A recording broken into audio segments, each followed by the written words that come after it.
Alors le changement climatique, l'objet social tout entier de Lévis6 est tourné vers le changement climatique, puisque nous développons des systèmes de stockage écologiquement compatibles, qui ne contiennent pas de produits chimiques.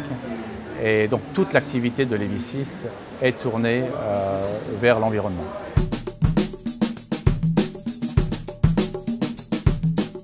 Alors, je crois que la mobilisation de tous les acteurs dépend aussi de la sphère politique.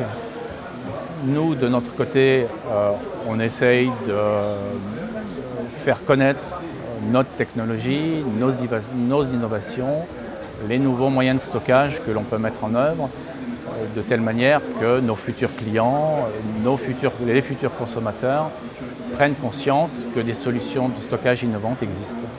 On développe, nous, un moyen de stockage d'électricité à base de volant d'inertie.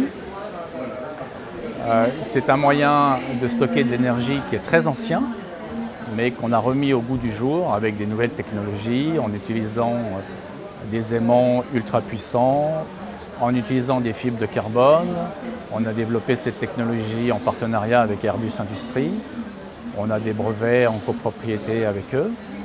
Et on a réussi à porter le rendement de cette technologie et à diminuer les coûts de telle manière à pouvoir assurer sa diffusion sur le marché.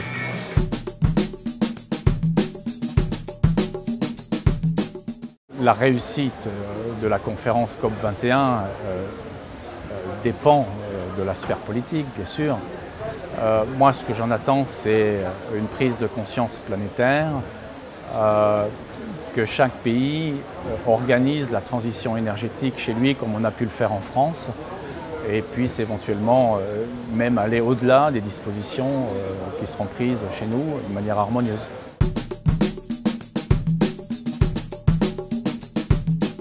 Pour nous, c'est une chance. On attend une modification, une évolution du cadre réglementaire. Par exemple, aujourd'hui, ne serait-ce qu'en France, on régule principalement le réseau à partir des moyens de production. Nous, ce que l'on propose, c'est que la réglementation permette demain que la régulation du réseau puisse se faire à partir de moyens de stockage plutôt qu'à partir des moyens de production, ce qui permettrait de libérer de la production et de diminuer les contraintes environnementales.